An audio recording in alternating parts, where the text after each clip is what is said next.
It happened after a traffic stop. Chicago police shoot a man in the back of his head.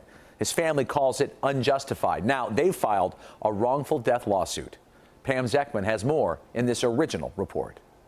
Emergency shots fired by the police, 10639 South Cottage Grove, Sun EMS. 26-year-old Eugene McSwain, wanted in Indiana on a burglary warrant, was fatally shot last July in the back of the head.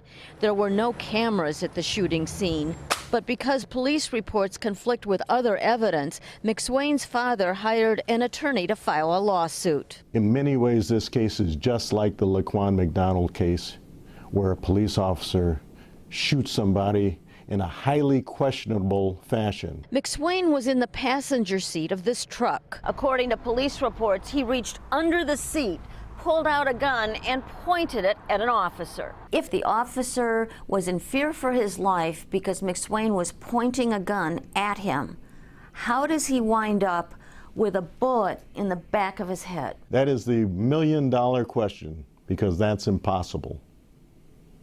And that's what we're going to ask the police officers during this lawsuit. Didn't happen that way. It didn't happen at all. A cell phone and gun were found on the truck's floorboard. The officer, Detective Gary Bush, has had 9 complaints, 3 involving use of force, 4 involving illegal searches, all unsustained. Police reports in the McSwain case show 8 officers at the scene used identical words, that they were in fear of great bodily harm and death, and that McSwain, pointing a gun at them, presented a threat. Once again, we're faced with, we don't know who to believe about what when the police write their reports.